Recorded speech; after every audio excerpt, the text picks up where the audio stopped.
Hi there. I'm Dan Jones, editor of Next TMT Networks. This week, I'm talking with Earl Lum of EJL Wireless, and we're talking about data centers, Nokia's AI RAN push, and Elon Musk's small cell ambitions. So let's carry on. Hi there, Earl. Hi, Dan. Nice to be here, and thanks for inviting me. Good to meet you. Well, I've met you before, but good to speak to you again. So let's talk about the data center situation right now, So, particularly. go ahead. I'm sorry. No, yeah. Particularly since New York has basically set a moratorium of a year against large megawatt and gigawatt data center building. Do you think that's going to have an effect on the entire market, particularly as other states could bring similar bans into play? So, this whole thing, I guess, Executive Order 62 that the governor of New York signed off, it's almost eerily reminding me of the small cell legislation that happened many years ago, where every state had to follow what the FCC was talking about with regards to a shot clock, maximum caps on the rent and the revenue that could be given to a town or a state or a city Right. with regards to small cell poles and siting, and the shot clock about 30 days and nothing longer. So there was one state, I don't remember which one, that was the first one to put those rules in effect. But Right. this could be, New York could be a template, especially the environmental statutes and the requirements that are in there. So the 1 year moratorium, according to the document I was reading, is essentially to be able to do an environmental impact report on exactly what any data center is going to be able to do. But there's also a lot of requirements going forward for every several years, I think starting in 2028 or 2029, to where a certain percentage of the data center's energies have to come from renewable sources. And that Oh, ratchets us wow. up to where by 2040, 90+% of the data centers that get approved in New York State specifically have to have renewable energy in process and actually deployed by that point in time. So it goes from 33% to 66% to then 90+%. So there has to be a very strategic plan for the data centers to figure out how they're going to get renewable energy set up and then execute on that plan in order to Right. meet the requirements that the state is going to impose. I'm not sure what the fines would be if they don't meet it, but again, the environmental side of it is a critical part as we look forward to potentially other states such as Texas to look for What the templates fines to would really be? focus on essentially the issues of the town, the people that are near the data centers, what the environmental impact will be, water usage, all of these things that everyone's seen on the news are now explicitly outlined in the requirements that New York has set up during this moratorium. Right. And that could really have an impact on what other moratoriums come out because, say, like, you wouldn't think that Texas would be one of the states, but I've seen rumblings around Texas possibly bringing a ban on things as well, and what energy the data center uses is clearly a massive issue in that situation. I mean, absolutely. Governor Abbott has expressed concerns about the data center growth in Texas, specifically Texas. For most people who aren't aware of it, they have their own grid. So they're not attached to the national grid. So they have a problem in that it's important that whatever data center projects that are ongoing and proceeding in Texas have their own source of energy. And if you look at, I think it was Amazon or whoever's building the world's largest natural gas energy plant there, you will have an environmental impact from that, but it is somewhat renewable from the sense of that it's not using up the energy from the grid. And for Texas, I think specifically, they need to take that into account for all of the mega gigawatt data center projects that are happening over there in that state. Right. With the megawatt possible bans or moratoriums, does that mean that there's a place for edge data centers to move in? Or Well, according to the document for New York, at least, right, anything that's a data center, which is a megawatt and above, would count. I think there may be some leeway if you're in the 5 or 10 megawatt versus a 20 and above that they highlight specifically as a quote large data center. yep, So I think that's all going to need to be reviewed by each and every state to figure out well what is the environmental impact for a 5 to 10 megawatt data center versus the ones that are in the hundreds and the gigawatt level. mhm. And again, you're talking about hundreds of acres of land versus maybe 2,000, 5,000 square feet. Now, can you tell me, or maybe you can't, but you said you were working with a an edge data center, and they were trying to produce a data center in a box kind of situation. What can you tell me about that? Yes. So there are many startup companies out there, one of which I am working with that Right. have a different approach to what is going to actually be needed at the edge. Yeah. And these are data centers that would be sub 10 megawatts. Right. Right. And essentially, you're talking about a fully Oh man. uh, contained data center in a container, a 25 or 40-foot container. And instead of using air as the primary method for getting the heat out of the system, Yep. these systems would be liquid cooled inside. So they would have zero water impact on the environment for in any location that they would be placed. And the water situation is obviously a major issue in every state and every community that's out there. Yeah. Yeah. For sure. Let's just talk about the Elon Musk small cell plans for just a moment. I mean, do they even make sense particularly? Well, you've obviously read some of my quotes from articles that have been out there, but I guess Right. the issue is for his plan for doing small cells is integrating the small cell with the actual Starlink terminal. Right. So you would have a small cell transmitting 4G, 5G signal in addition to the transmission and receiving of the signals to the Starlink satellite network. And again, that would cover essentially a home, Right. potentially, depending on the power levels of that small cell. The issue with that is if that is mounted on a rooftop for that existing Starlink user, how does that user use mobility services outside of their home? Right. And would there need to be another terminal mounted to their car somehow in order to continue to provide that signal as they leave their home? Or, it's not really a mobile service if they can't leave their house. Yeah. Yeah. It's like we're indoors with Starlink. Exactly. And again, line of sight is required for satellite communication Yeah. Yep. services.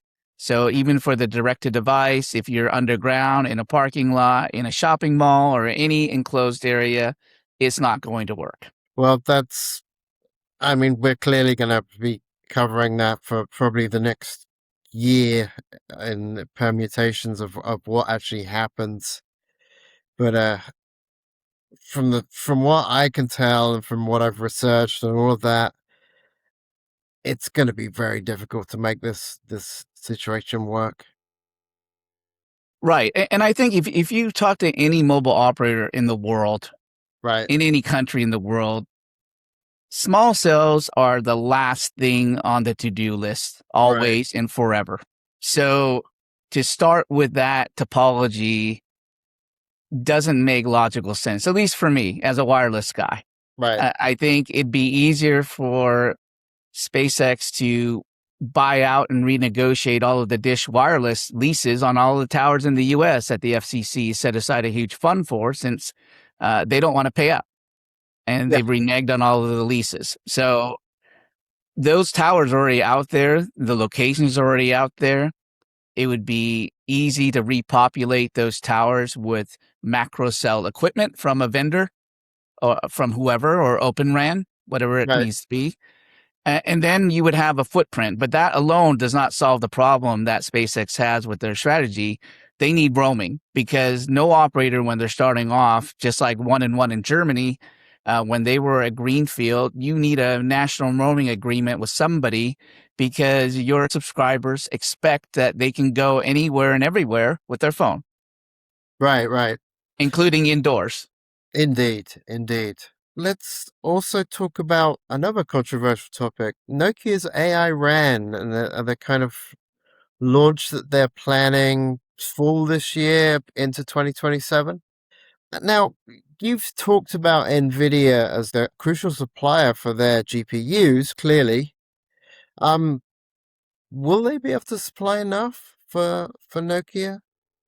Nokia right now on the baseband side for their silicon partner is using or is partnered with Marvell.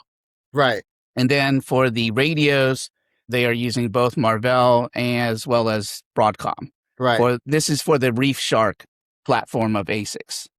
Yeah, I mean, basically that isn't the ReefShark stuff that Nokia has now, right? Is not the NVIDIA GPUs that it's planning to use for its AI RAN stuff. Well, not solely that, right?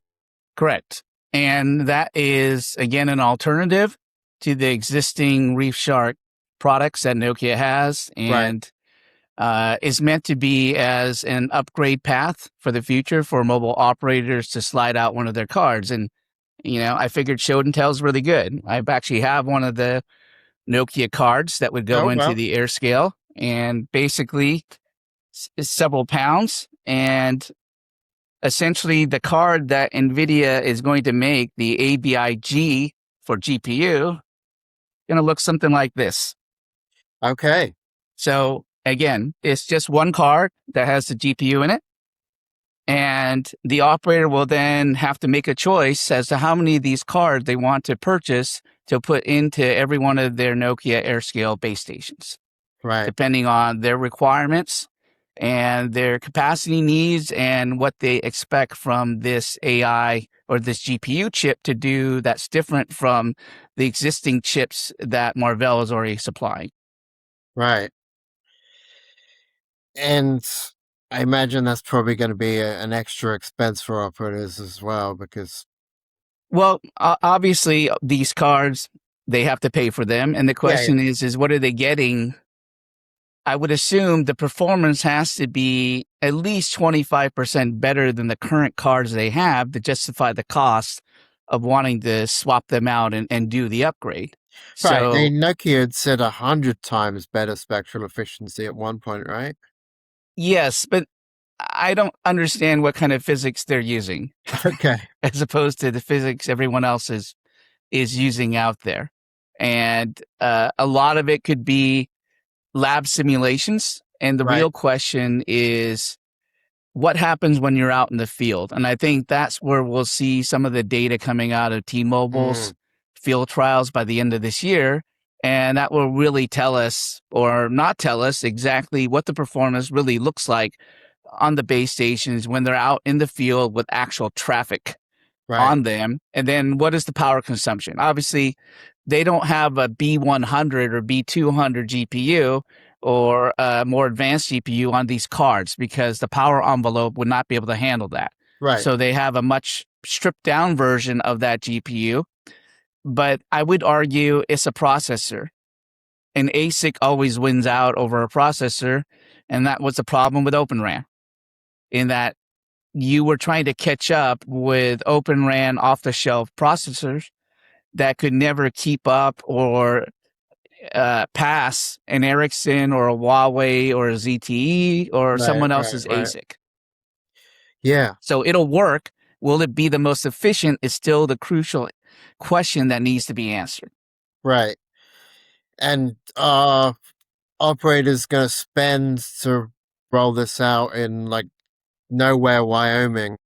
I think the question really is for the operator, what kind of AI do they really need Right. in their RAN?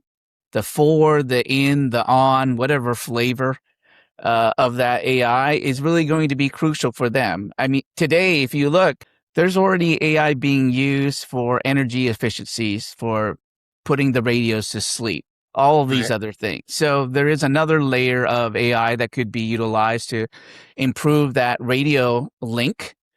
And I guess according to Ericsson, you can buy their software subscription, which is another way to say Mm, that you will have to pay more money.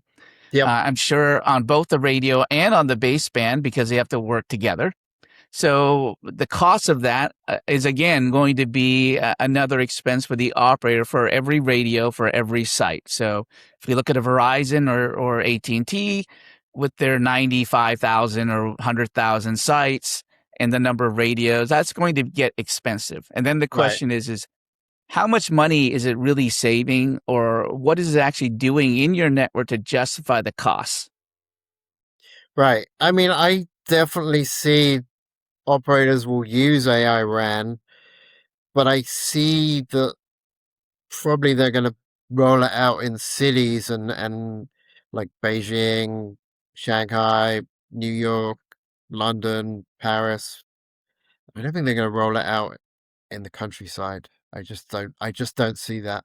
Think again, what is the reasoning and the purpose that they want to roll out the technology? Is it there already is energy efficiencies and savings that are implemented in today's radios for 5G that have some level of machine learning or initial AI in them.